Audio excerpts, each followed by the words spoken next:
Altagracia Gómez, descrita por la candidata presidencial Claudia Sheinbaum como una empresaria joven e inteligente. Preside un conglomerado familiar que aporta miles de millones de pesos a la economía mexicana a través de un portafolio de negocios muy diversificado. Lo mismo producción de maíz con Minsa o Almer de almacenamiento agropecuario, AP Solutions para manufactura automotriz o Dina, la empresa de transporte que, como muchas otras, provee de camiones al sistema Metrobús. Hoy, Altagracia Gómez es la asesora del eje económico del proyecto de Sheinbaum, a quien la candidata le confía la interlocución con el sector empresarial. Hoy me acompaña en Sorbo Electoral, el espacio de La Estrategia del Día podcast para analizar las elecciones desde la perspectiva económica.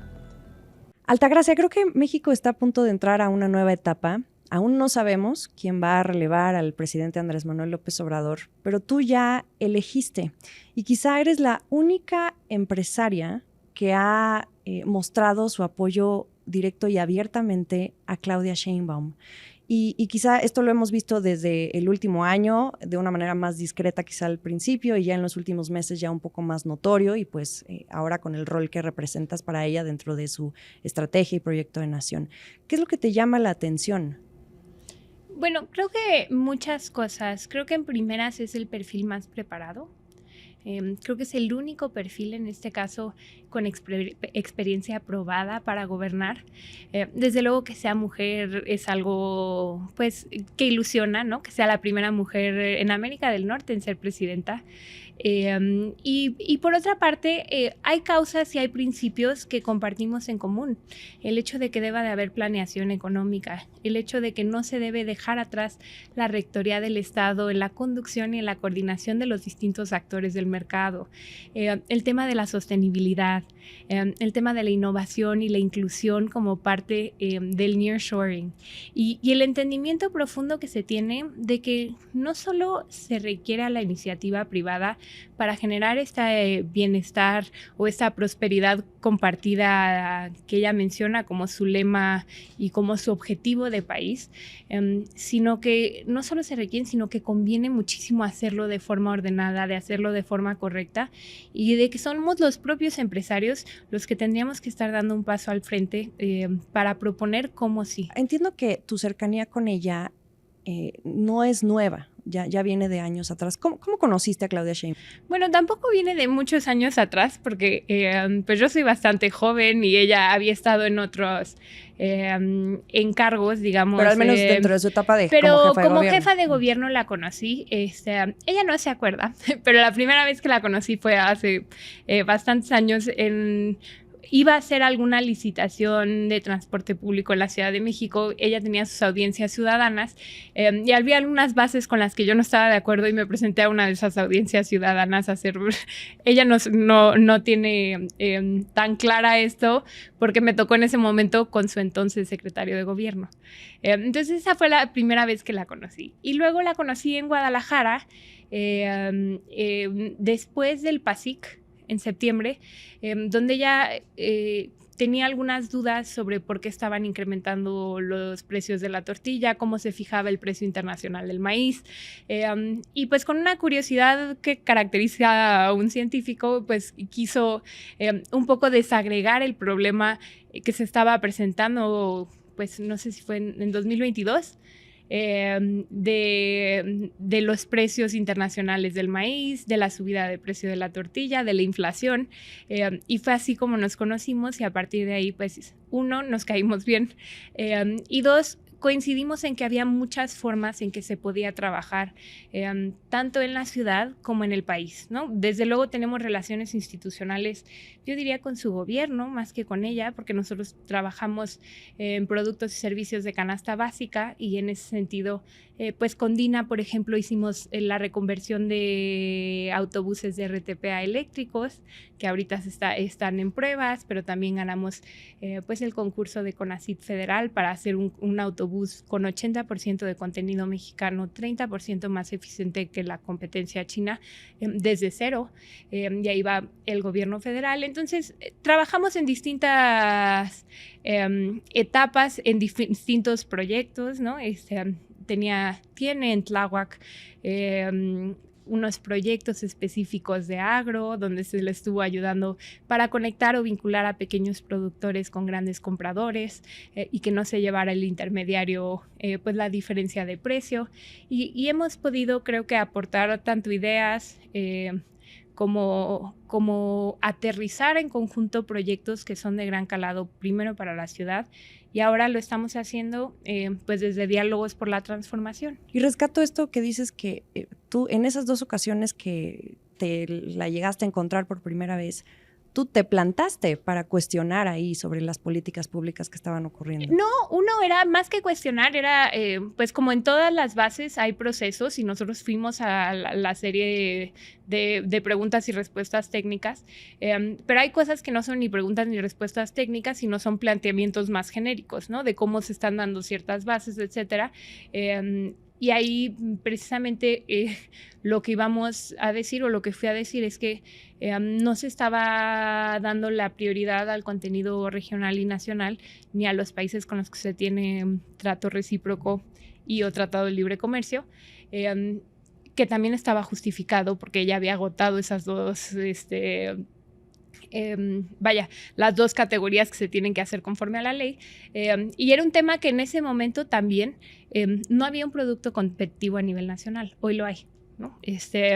Pero vaya, es un intercambio. A mí me parece que siempre se han hecho las cosas pues por arriba de la mesa y de forma institucional, y la segunda ocasión pues creo que es muy refrescante cuando alguien en gobierno no solo dicta, sino que pregunta, ¿no?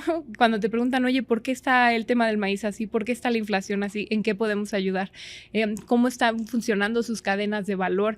Desde los pequeños productores en México hasta el IMT o el industrial de la masa y la tortilla. ¿Cómo están funcionando la pulverización de ese mercado? ¿Y qué podemos hacer para ayudarlos?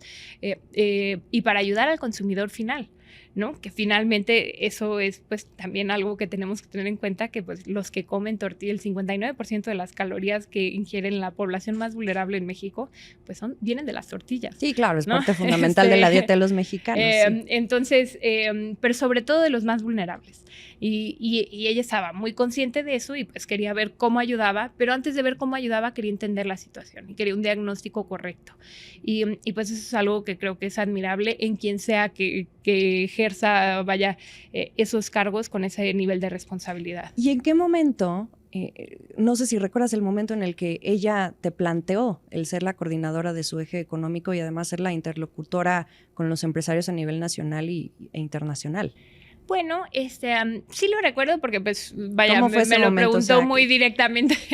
¿Cuál fue el parteaguas para decir, te necesito en mi equipo? No, bueno, creo que no me necesita, ¿verdad? Pero creo que ella armó un ejercicio con 12 especialistas para 15 ejes que se llama Diálogos por la Transformación, y precisamente dentro de estos ejes, que son los ejes pues principales de lo que será el plan o el proyecto de nación, consideraba que una empresaria debería estar al frente tanto de desarrollo económico regional como de relocalización. Y en ese sentido me planteó quiénes estaba de coordinador general el doctor Juan Ramón de la Fuente. La mayoría de los que están no son políticos ni siquiera, ¿no? El doctor David Kersenovich en salud, la doctora Rosa Ora Ruiz en educación y ciencia, la doctora Violeta Vázquez en derechos sociales, la doctora Diana Alarcón en mexicanos en el exterior, etcétera, etcétera. Y en ese sentido ella planteó un ejercicio no partidista que precisamente se pudiera enfocar primero en escuchar, ¿no? Que por eso se llaman diálogos, en que escucháramos, en mi caso, a cámaras, asociaciones, empresas tractoras, embajadas o digamos oficinas comerciales de diferentes países, también a colaboradores, etcétera. Y segundo, que enriqueciéramos un proyecto, porque no es un proyecto de gobierno, es un plan para el país de largo plazo de cómo podemos pasar, cómo aprovechamos esta oportunidad única que es el nearshoring, nearshoring, ¿no? Que es, digamos, dentro de esta reconfiguración del mundo, tanto del lado del capitalismo como de la globalización, donde en el capitalismo estamos dando preponderancia al ESG, el capitalismo consciente, desde luego las eficiencias, la competitividad, la productividad, pero también el impacto social y medioambiental que se tiene dentro de las inversiones. Y por otra parte, esta nueva forma de globalización que se da en regiones. Y nosotros siendo pues la región económica más importante del mundo, ¿cómo traducimos estos niveles de inversión y esta gran oportunidad para crecimiento en verdadero bienestar para todos? Entendiendo el bienestar como acceso a derechos económicos, sociales y culturales para todos. Y ahí me gustaría interrumpirte. ¿Cuál es tu diagnóstico sobre la situación actual de las empresas, el futuro de las empresas? ¿Hacia dónde van? ¿Qué momento está viviendo el país? ¿Hacia dónde vamos? Creo que es una oportunidad histórica. Considero que México debe ser líder indiscutible de ambas cosas, de la nueva forma de globalización, de la nueva forma de capitalismo. Creo que las empresas sienten esto, y lo hablo por las mías. Desde luego, nosotros tenemos 3 plantas de plástico termoformado para automotriz Tier 1 y Tier 2. Pues ya están vendiendo 60% más que hace 2 o 3 años, ¿no? Vaya, es año de pandemia, entonces si lo ponemos a 2019, creo que en la parte, nosotros tenemos el almacén general de depósito más grande del país, se llama Almer, Almacenadora Mercader. Pues también tiene un crecimiento importante y tiene 14 nuevos proyectos de parques industriales, de parques logísticos. Entonces creo que el país es un país lleno de oportunidades. Sin duda también es un reto y el reto estará desde luego en que no por querer aprovechar el corto plazo comprometamos el largo plazo, ¿no? ¿Cómo hacemos esta planeación para que el nearshoring que llegue, como dije, con inclusión? ¿Cómo incluimos a los que nunca incluimos? ¿Cómo incluimos a mujeres? ¿Cómo incluimos a jóvenes? ¿Cómo incluimos a MIPYMES? ¿Cómo incluimos a los estados del sur? Y ahora vamos para allá. Pero ¿cómo estás convenciendo tú al sector empresarial de que Claudia Sheinbaum es la opción, ahora que me hablas de ver hacia el largo plazo, cuando también venimos de unos 6 años en donde se han visto puros exabruptos con la iniciativa privada y el presidente López Obrador? ¿Cómo convences tú al sector empresarial de que es Claudia Sheinbaum? Yo te diría 3 cosas. Lo primero es que los mayores éxitos de esta administración fueron acordados con la iniciativa privada. ¿Cuáles? Y no se puede decir que hayan sido exabruptos. El aumento del salario mínimo, la reducción o la eliminación del outsourcing, que era pues una forma, de quitar las prestaciones de seguridad social a empleados que las requerían, y la reforma de pensiones. Las 3 cosas que se hicieron de acuerdo con la iniciativa privada. Entonces, eso es lo primero. Lo segundo es que tú preguntarás a cámaras, a empresarios, a asociaciones, y te pueden dar el diagnóstico que ellos consideren del país, y que además pues es un tema que cada uno te dirá en qué talante lo ve. Pero cuando tú les preguntas ¿y cómo están tus empresas?, es una muy distinta percepción, porque todos no solo consideran que están bien, consideran que están mejor que hace 6 años sus empresas.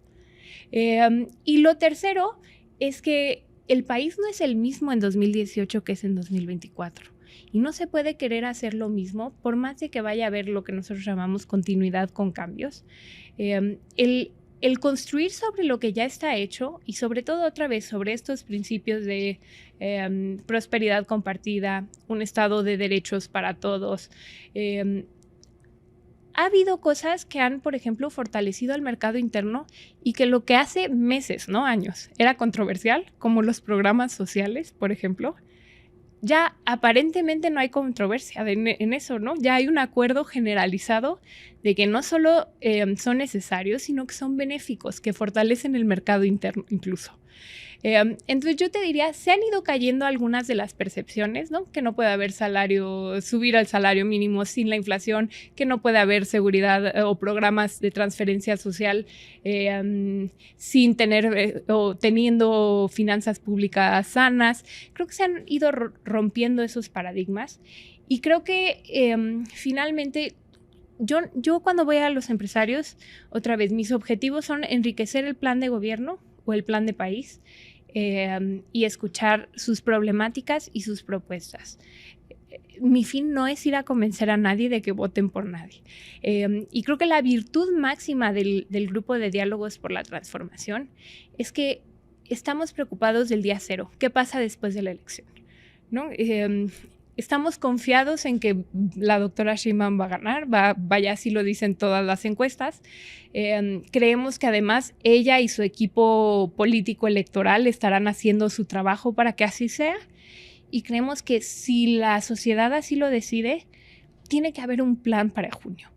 Tiene que haber un plan para el día después. Y ese plan es en el que estamos involucrando a todos, ¿no? No estamos esperando necesariamente que las organizaciones empresariales o que las embajadas o las oficinas de comercio de países vayan a los actos masivos de campaña, ¿sí? Lo que estamos esperando es que el día 1 nos estemos sentando todos con el mismo diagnóstico que se ha acordado y sobre todo con el mismo plan, que no solo es una invitación para que estén tranquilos, sino para que estén entusiasmados.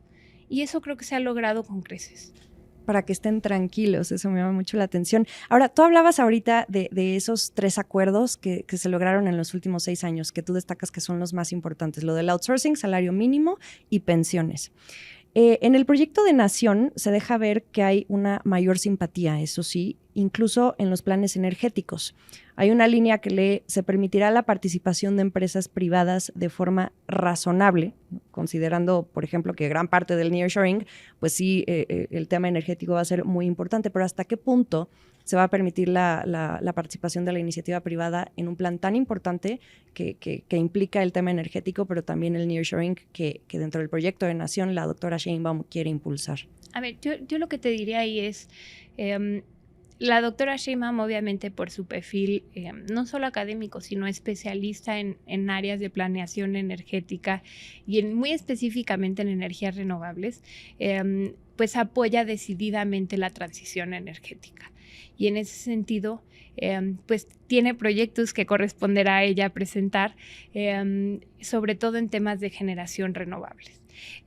Dentro de esos proyectos, constitucionalmente hablando, la transmisión y la distribución pues toca exclusivamente al Estado, ¿no? Eso nunca ha estado en duda, pero tanto la generación como suministro calificado pueden coparticipar, coinvertir o simplemente invertir de forma separada, pero ambas partes, tanto iniciativa privada como la CFE.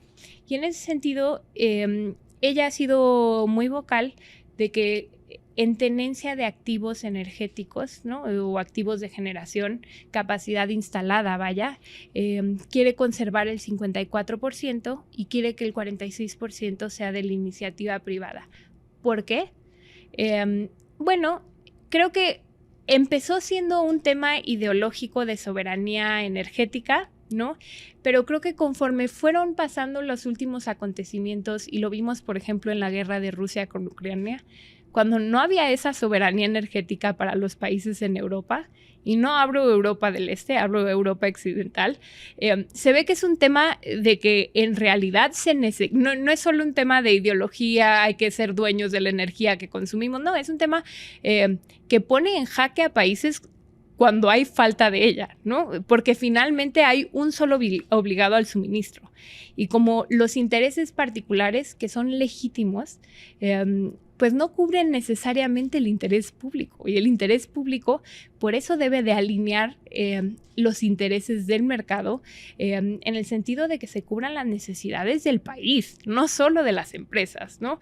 O este análisis holístico donde no solo cubra a la compañía y a los clientes de esa compañía, sino vaya a los colaboradores y a las comunidades en donde se desarrolla estas inversiones, estas empresas. Y en ese sentido, creo que el terreno está todo por explorar, ¿sí? O sea, ¿cuánto es ese 46%? Todo. Si consideramos que se debe crecer en generación 3.5% al año, sin nearshoring, ¿no? Pues hay un mundo de oportunidades. Si consideramos que tenemos que poco a poco dejar las energías que son menos contaminantes, entrar a energías de transición, pero también hacerlo con planeación, porque muchas de las energías renovables, por ejemplo, no son energías intermitentes o no son energía base y tienen que tener su propio respaldo por cada mega que instales, etcétera, etcétera. Se puede hacer y se debe hacer, ¿no? Primero la inversión en transmisión y en distribución, que es algo que se ha olvidado o que se ha dejado un poco atrás los últimos 10 años, yo diría. La inversión en líneas de transmisión y que, como sabes, pues hay nodos que ya están muy identificados, que están saturados y pues eso, es indispensable como habilitador de nuevas inversiones. El sistema de distribución o la distribución pues es también muy importante si queremos ir hacia la electromovilidad y es algo que decididamente queremos ir y entonces pues se requieren hacer los ajustes a las redes. Y luego el tema de generación, que creo que hay todo por explorar. Está la geotermia, ¿no? ¿Hace cuánto no hacemos un nuevo campo de geotermia? Tú querías comprar unas plantas de geotermia hace mucho, ¿no? Sí, hace algún tiempo queríamos duplicar la capacidad de geotermia. Nosotros en ese momento éramos el 4º productor de geotermia a nivel mundial. Hemos bajado, pero hay 4 grandes campos en México, que son Cerro Prieto, Los Humeros, en Puebla, en Michoacán está otro que se me está olvidando, y 3 vírgenes que también está en Baja California. Había una ronda cero en ese momento para Jalisco, que tenía una posibilidad de dar pues el 45% de la energía que consume la zona metropolitana de Guadalajara. Como saben, en Jalisco se importa arriba del 90% de la energía que consumimos y es una de las pocas que, conforme a la regulación actual, pues que son el menor costo variable, son certificados de energía limpia y son además, es una energía con potencia, ¿no? Tiene factores de planta de arriba del 90%. Es algo que decididamente debemos explorar y que se va a hacer, ahí hay un experto que es el doctor Jorge Islas Marcial, que estará haciendo, sus cálculos, pero a lo que voy es, a ver, la energía nos interesa como habilitadora de la inversión, pero también como inversión en sí misma, ¿sí? Es una industria que es una vocación natural para sectores o para regiones como Oaxaca o para regiones como Tamaulipas, que por sus condiciones, ¿no? Por las corrientes de viento que se dan, por las condiciones de sol, en Sonora, por ejemplo, podemos aprovechar muchísimo. Entonces, creo que ahí habrá un apoyo decidido hacia la transición energética y creo que es algo que nos debe pues entusiasmar como empresarios, desde luego, y a los que están en ese sector, pues más. Hablas mucho de transición energética, electromovilidad. Del proyecto de Nación de la Doctora pudimos ver más o menos unas 31 propuestas económicas. ¿Cuáles tienen tu sello? ¿Cuáles tienen ¿En cuáles influiste más? No, a ver, yo te diría que todo es un trabajo de equipo e incluso te diría que las propuestas que derivan mías, pues no son mías, fueron trabajadas también con cámaras, asociaciones. Hace unas semanas presentamos un podcast donde estábamos haciendo un mapeo de las necesidades de vivienda, de la disponibilidad o donde hay estrés hídrico, donde se pueden hacer corredores con distintas vocaciones. Pues todo eso lo trabajé con distintas cámaras, ¿sí? La ANPIP me pasaba dónde estaban los parques industriales AAA y la Canadevi nos pasaba vivienda.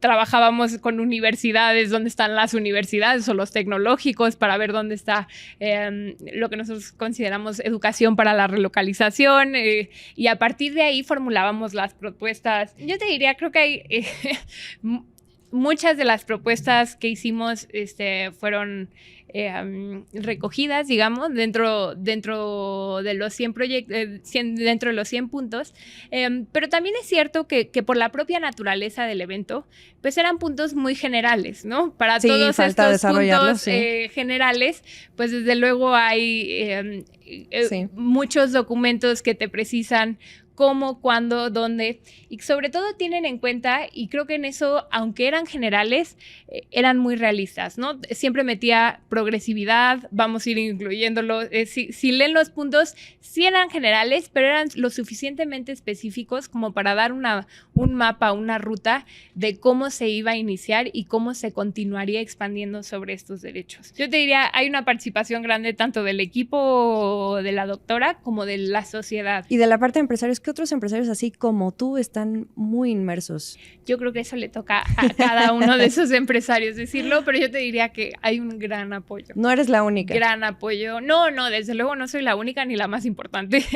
Creo que hay gran apoyo de todos los empresarios, que otra vez, que ven en ella cero improvisación, ¿no? Que ven en ella capacidad probada, que ven en ella un gran equipo, ¿no? Que a lo mejor no se ha visto en los otros candidatos, un equipo sólido técnico, más allá de lo electoral, y que ven en ella, creo yo, una distinta forma de hacer política, ¿no? Porque ella ha sido una política pues muy sui generis en el sentido de ser científica, de ser académica, de tener equipos muy especializados, y creo que eso es algo que gusta mucho. Tú me dices que la doctora es muy sui generis, pero aún así trae un discurso muy apegado a quien posiblemente releve si es que logra ganar la elección. Hay muchas veces que la percepción le gana a la realidad. Pues yo te diría, y otra vez, ella lo dice pues abiertamente, nunca olvidaré que somos parte de un movimiento, ¿no? Y creo que además no tiene por qué olvidarlo. ¿Tú dirías que los empresarios están viendo su propia personalidad? Yo creo que... más que dar continuidad. Claro, porque la tiene, ¿no? O sea, no es que estén viendo algo que no está. Vemos algo que cuando la conoces es obvio. Y creo que es un error de los medios de comunicación, muy específicamente, de los partidos de oposición lo entiendo, pero más de los medios de comunicación, que traten de predecir el próximo sexenio en función de y no en función de su gobierno de la Ciudad de México. Porque donde ya tienes un track record, deberías de fijarte en ese, creo yo, ¿sí? O sea, tratar de ver lo que ella hizo en seguridad, lo que ella hizo en salud en la pandemia, lo que ella hizo en educación, y ahora que lo que ella hizo en innovación. Y creo que será bastante más apegada a esa predicción. Otra vez, son predicciones, pueden fallar de todas formas, pero creo que sería una predicción bastante más atinada sobre su propio historial, que tratar de encuadrarla en un historial de un presidente con quien comparte principios y comparte proyecto en el sentido de que son parte del mismo movimiento, ¿no? O sea, otra vez, primero los pobres es algo en lo que ella cree y trabaja para ello, ¿sí? Bienestar compartido es algo en lo que cree y trabaja. Pero ninguna de estas nociones es ni antiempresarial ni radical, ¿sí? O sea, no es radical pensar que el bienestar debe ser compartido. Y ahora que mencionabas a su trayectoria en el gobierno, en su jefatura de gobierno en la Ciudad de México, creo que también ahí hay otro personaje clave. Y ahora que me hablas de todos estos proyectos que ya enlistamos rápidamente y en los que están trabajando dentro del eje económico, pues también se necesita mucho dinero, muchos recursos. Y hoy por hoy la conversación va hacia otro lado y el déficit fiscal y lo que va a venir en los próximos años o que si se está gastando más en programas sociales, etcétera. Pero creo que la doctora también tiene un personaje clave ahí que sigue en las finanzas públicas de la Ciudad de México. Tú trabajas muy de la mano con Luz Helena González para ver todo este tema de cómo se va a desarrollar todo ese proyecto, pero con el dinero que se necesita. Mira, lo primero que diría es que somos muy respetuosos de quienes son ahorita funcionarios públicos, que esperamos se puedan unir pues una vez que esté en transición o una vez que puedan renunciar, etcétera, etcétera. Luz Helena es una de las funcionarias públicas más honesta y más capaces que hay. Pero así como ella, yo creo que hay algunos otros que trabajan dentro de la administración pública federal y que están ayudándonos. A ver, vaya, el propio equipo de Diálogos por la Transformación, que encabeza el doctor Gerardo Esquivel en esta parte, pues es alguien de trayectoria intachable, con conocimiento excelso en la materia, etcétera, etcétera. Pero yo te diría, cuando sea momento de trabajar con ellos, desde luego estaremos entusiasmados en trabajar con ellos. Creo que se ha hecho un muy buen trabajo en cuidar la institucionalidad de las personas que están ejerciendo una función como servidores públicos, y al mismo tiempo en poder nosotros avanzar como Diálogos por la Transformación, obteniendo la información que requerimos, que la verdad es que la mayoría, casi todo es pública, etcétera, etcétera, pero sobre todo en el know-how, ¿no? Y creo que en ese sentido hemos avanzado mucho. Sabemos los recursos con los que contamos, sabemos con los que no contamos, pero también tenemos nuevas formas de financiamiento. Y en ese sentido, creemos que, por ejemplo, el mercado de valores no lo hemos usado tanto como debiéramos en el gobierno. Las fibras, los ECADES, los ERPIs, por allá traemos algunos proyectos con una nueva figura que se llama Empresas Mexicanas Estratégicas, para que precisamente puedan haber colaboraciones o coinversiones entre temas públicos, iniciativa privada, pero que estén garantizando tanto transparencia, democratización de los vehículos, proponiendo proyectos pues, que sean muy, muy atractivos para que el caso de que quieran entrar las pensiones, ¿no? Tenemos grandes retos. ¿Cómo traducimos el ahorro en inversión? ¿No? Y cómo lo hacemos respetando completamente la autonomía de las afores, etcétera, etcétera. Y la forma de hacerlo es con buenos proyectos. ¿Y esto ya lo platicas con los directores de las dos bolsas en México? Sí, claro, con los directores de las dos bolsas, con distintos, con los bancos, con estructuradores. Entonces, la idea es llevarlo lo más avanzado posible. A todos les encanta la idea, todos coinciden en que, vaya, el mercado de México puede ayudar a los proyectos de infraestructura estratégica que requiere el país, ¿no? Y además es la forma que tenemos para precisamente conservar estas finanzas públicas sanas, no caer en deudas que tengan un déficit más allá de lo aceptado, pero no, que no sea eso una excusa para no hacer las cosas. O sea, ¿no? tú apuntas al mercado de valores para poder apuntalar estos proyectos. Mercado de valores, y vaya, desde luego la banca de desarrollo, que es algo que se usó, vaya, históricamente se ha usado mucho como uno de los brazos financieros fuertes del gobierno. Pues ella, desde luego, tendrá la misión de continuar con los sectores prioritarios, pero también mucho con el enfoque a pymes, ¿no? Tanto NAFIN, Bancomext, Banobras, desde luego, pues decididamente tiene otro enfoque, pero ¿cómo desde Bancomext podemos ayudar a las pymes a incorporarse a cadenas de exportación? A los mercados internacionales, sí, vi que es un punto ahí muy claro. A la cadena de exportación. ¿Y cómo ayudamos en NAFIN no solo a colocar más créditos dentro de las pymes, sino a dar más capacitación? ¿No? Y creo que banca comercial otra vez tendrá su nicho igual de importante. Y vaya, y banca comercial, pues el reto y la oportunidad de que captan, pero no colocan, ¿verdad? Entonces hay que desde luego, pues motivarlos a que... Hay que poner a circular esa liquidez. Sí. Hay que motivarlos, pues, para que aporten este proyecto que de país, ¿no? Que no será un proyecto de gobierno, que además será muy rentable, yo creo que para todos. Quiero entrar un poco en el tenor del nearshoring. La doctora mencionó en su discurso en el Zócalo, porque en el proyecto de Nación no pude encontrar mucho al respecto, sobre una estrategia nacional de relocalización. Yo me imagino que la siguen trabajando, pero ¿de qué va? ¿Qué falta? Es la idea de que el nearshoring va a llegar a México, pero que queremos que cierto nearshoring llegue a México. ¿Cuál es el nearshoring que queremos que llegue a México, ¿no? Y es este nearshoring, otra vez que hablábamos, que hubiera planeación, ¿no? Que no hubiera improvisación, que tomar en cuenta los recursos naturales que hay dentro de las distintas regiones, las vocaciones regionales, porque se tienen que tomar en cuenta estas vocaciones regionales dentro de los corredores industriales, que hubiera orden en la inversión.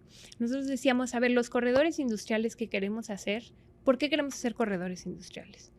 Porque es una forma, uno, de ordenar la inversión, no solo la privada, sino la pública. ¿En dónde meto mis canicas para desatorar ciertos embudos que hay, ¿no? ¿Dónde están estos nodos congestionados de electricidad? ¿Dónde están estos libramientos carreteros que requiero o estas ampliaciones carreteros que requiero? ¿Dónde necesito invertir en subestaciones eléctricas? ¿Dónde no hay gas? Donde tiene que pasar los gasoductos o donde sí hay, pero no lo suficiente para el consumo. Donde hay conexiones con puertos, con ferrocarriles, con aeropuertos si es carga especializada. Y estoy viendo que se fueron más por el centro, bajío y norte, pues es noreste, todo. con los polos de desarrollo, ¿no? No, pues yo te diría, son los 10 corredores abarcan todos los estados, no todas las partes de todos los estados, ¿no? Pero todos los estados en alguna medida. Obviamente, a estos 10 se le suman los polos de desarrollo de bienestar del transísmico, ¿no? Pero tenemos polos pues en la península de Yucatán, tenemos polos pues prácticamente en todo el país con distintas vocaciones. Obviamente, los que tienen vocación industrial, pues están donde hay gas natural, ¿no? En el sur ahora se está haciendo el gasoducto de la Puerta al Sureste, ahora se está haciendo, bueno, ya está el gasoducto de Mayacán, pero se tiene que hacer esa conexión, pero vaya, se tiene que continuar en infraestructura, porque nosotros creemos que sin infraestructura nunca va a haber igualdad entre los estados del norte y los del sur. Y quizá en unos, las industrias, para este sexenio, la vocación de dichas industrias será la infraestructura o la energía, o estos habilitadores que faltan para que, digamos, en los próximos 6 años, en 2030, entonces se puedan establecer otro tipo de industrias, etcétera, etcétera, ¿no? Pero la industria del turismo, pues esa es naturalmente, en todo el país, porque todo el país tiene costas y tienen muchas otras bellezas arqueológicas, etcétera, que ofrecer, pero pues Cancún es pues uno de los baluartes del turismo a nivel mundial, ¿no? Entonces yo te diría, no hay un enfoque de vocaciones regionales, pero no se está olvidando a ningún estado y en función a eso se está planeando la infraestructura estratégica y como habrás visto tanto en los puertos, pues viene desde Ensenada hasta Puerto Chiapas, ¿no? Y en el otro lado viene Altamira y viene Ceiba Playa y viene Puerto Progreso. Entonces, yo te diría, no se está olvidando a ningún estado en infraestructura, porque no se debe olvidar a ningún estado en infraestructura. Además, porque nos hemos dado a la tarea de reunirnos con todos los estados, sean del partido que sea, porque otra vez, Diálogos por la Transformación no es un ejercicio partidista, es un ejercicio de plan de país. Y hemos también recogido sus problemáticas locales y sus propuestas de proyectos estratégicos locales. Y dentro de todo este plan, ¿cuánto estimas tú que pueda crecer México? Híjole. Bueno, lo primero que yo te diría es que creo que tendríamos que estar dentro de las 10 economías más importantes del mundo próximamente. Creo que debería de estar creciendo, y eso es como para el cuarto o quinto año, al 5%, 4 o 5%, al poquito menos promedio. del doble, ¿no? Sí. Pero creo que hay índices específicos en los que también se deben de buscar mejoras, ¿no? El índice de competitividad logística, por ejemplo, ¿no? O sea, como un país que es la 12ª economía en el mundo, estás en el número 66 o en el número 70, depende de qué estudio tomes, ¿no? En competitividad logística, que es infraestructura. O como la 12ª economía del mundo tiene estos nudos, ¿no? O sea, temas como las aduanas, la falta de cabotaje, la interconectividad o la conectividad, la falta de simplificación. Tenemos 11,700 trámites federales, ¿no? Entonces, hay cosas muy específicas en las que creo que estaremos buscando, al menos internamente dentro del equipo, el equipo de diálogos, que no necesariamente será el equipo de gobierno, ¿no? Pero mejoras importantes, ¿no? Y ahora, Altagracia, ya para ir concluyendo esta conversación, los negocios del holding que tú lideras abarcan sectores estratégicos para el país. No solo está la producción de maíz con Minsa, el almacenamiento agropecuario con Almer, el transporte, el desarrollo urbano, la manufactura automotriz, por mencionar algunos, porque sí, tu holding es bastante amplio. ¿Por qué te conviene a ti como empresaria estar cerca de Claudia Sheinbaum?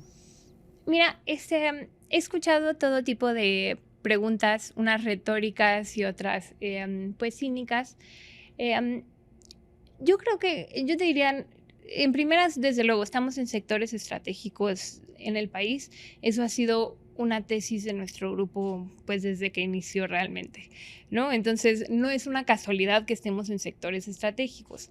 Creo que tampoco es una casualidad que hayan elegido a una persona que esté en sectores estratégicos y que mayormente no vende a gobierno, porque uno, no hay conflicto de interés, ¿no? Es muy menor lo que se vende a gobiernos. Vaya, mi fuerte pues son los IMTs, son los tortilleros.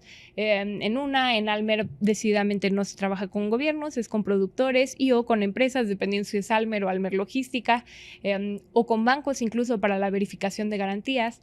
En plásticos pues son empresas, pues incluso las automotrices son internacionales, ¿no? No son ni siquiera mexicanas.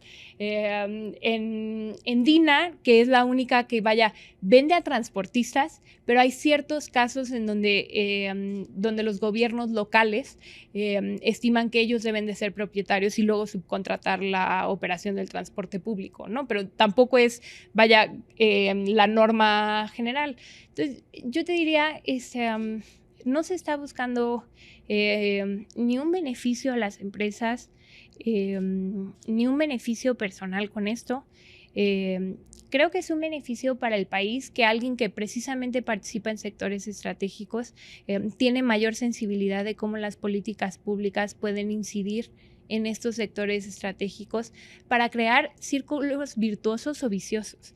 Y pues para tratar de que estos círculos que se creen a partir de las inversiones que estarán llegando, tanto de empresarios extranjeros, pero sobre todo de empresarios nacionales, porque el 82% de la inversión en el país es de empresarios nacionales. Entonces, no olvidar a ellos, que estamos vinculados a pymes, que son sectores que históricamente han tenido pues retos como la formalidad, etcétera, etcétera. Todos ellos los que mencionas, el campo, pero también el transporte público, pero también el tema de las IMTs, y que hemos sido, creo yo, hasta donde podemos, factores de cambio dentro de estos sectores, que hemos logrado hacer transiciones muy exitosas del hombre camión al ruta empresa, etcétera, etcétera, y donde creo que se han logrado crear círculos virtuosos que atienden a las distintas problemáticas de los sectores y que se pueden replicar en otros sectores donde no estamos, ¿no? Como la farmacéutica, o la de dispositivos médicos, que no estamos aquí, pero tenemos algunas inversiones internacionales, y la de semiconductores o la de electrónica. Entonces creo que pues es realmente porque queremos al país, ¿no? Estamos agradecidos con el país y porque creemos que el país lo puede hacer todavía mejor. Y ese es el chip que tú, así como dices que buscas en medio de estos diálogos llevar la tranquilidad o tranquilizar. No, yo digo que no es tranquilidad, es emoción. Emoción, ok. Porque tiene que haber entusiasmo. Pero sí mencionaste tranquilizar a los, es que no es solo tranquilizarlos, es decirles, oigan, aquí hay una buena oportunidad. Y otra vez, no es el tema del gobierno, aquí hay un tema coyuntural de país, y si hacemos bien las cosas, gobierno, iniciativa privada, academia, esto puede cambiar al país. ¿Y qué le dices tú a la doctora y al resto de su equipo, sobre todo pues la parte político, el ala, exacto? O sea, ¿qué chip intentas cambiar en ellos, ¿no? A este movimiento que se autodenomina la Cuarta Transformación? Bueno, que decididamente hay una responsabilidad enorme de concretar las ideas y los postulados de la transformación, ¿no? Eso se tienen que aterrizar y se tienen que aterrizar mayormente sin errores. Y creo que en eso todos podemos contribuir. Yo diría que la gente dé un paso al frente a poner sus propuestas, porque de verdad que entre más propuestas sobre la mesa haya, va a quedar un mejor proyecto. Altagracia, te agradezco mucho la conversación, pero tampoco puedo dejar de preguntarte. Tu padre en el pasado llegó a ser senador, estuvo sí vinculado a la política y tú de alguna manera también estás incursionando en esto, ya sea directa o indirectamente y eres de las personas más cercanas hoy por hoy a la candidata puntera en las encuestas, como bien lo dijiste. ¿Qué seguiría para ti en caso de que ella llegue a la presidencia? Pues yo te diría, mi papá sí, digamos, él dice que hizo el salto de borracho a cantinero un ratito, porque el país lo exigía en ese momento. Era el primer cambio democrático que se hacía en el país, era el 2000. Él formó parte de la primera legislatura donde el PRI fue oposición, que era una posición bien distinta, en un estado donde desde luego es oposición. Jalisco hace muchos años que no tiene prismo. Al frente, vaya, estuvo Aristóteles, pero en el 2000 estaba el PAN y así estuvo durante algunos años. Entonces, creo que lo primero es que yo estoy muy orgullosa de lo que él logró, desde luego como empresario, porque otra vez no solo transformó empresas, transformó sectores enteros estratégicos para la economía y para la sociedad en México, pero también él como empresario defendió causas que no necesariamente eran causas de empresarios, ¿no? Él estuvo, por ejemplo, en la nueva ley de vivienda que se hizo en ese entonces, donde precisamente se subió la aportación patronal. Él estuvo en contra de la ley Televisa y peleó la inconstitucionalidad de la ley Televisa. Hizo una iniciativa de ley para que al lago de Chapala, ¿no? O al río Lerma se le declarara una zona protegida ambientalmente, etcétera, etcétera, y que no se pudiera seguir vertiendo y contaminando el río y luego lago. Entonces, yo te diría... yo actualmente represento a mi familia, a mis empresas, a mi estado y a mi país desde la presidencia de PEO y las empresas que PEO representa.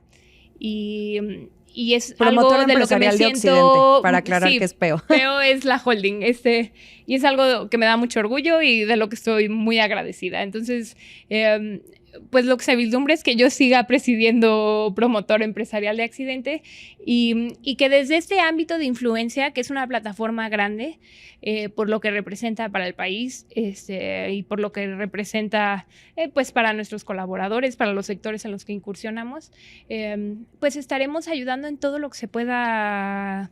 Desde luego a la doctora como primera presidenta, pero otra vez es más un tema que de ayuda a gobierno, es un tema de colaboración con un país que nos ha dado todo. Pero lo sientes necesario, eso es con lo que yo me quedo. Al dar ese salto con esa analogía de borracho a cantinero, lo que quieres decir es que hoy el país necesita personas como tú que salten y pongan de alguna forma, que ordenen.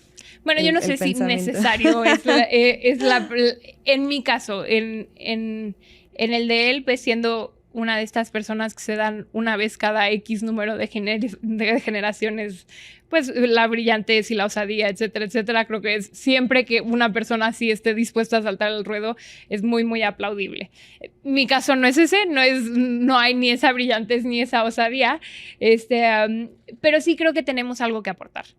Sí creo que hemos sabido dotar de valor agregado en sectores pues que estaban muy acostumbrados o donde la costumbre se vuelve una excusa para el conformismo. Y creo que ese es un chip que se tiene que cambiar en México, porque los sectores tradicionales también son capaces de agregar valor, también deben de aportar innovación, también deben de aportar sostenibilidad y además tienen mucha riqueza que contribuir al país.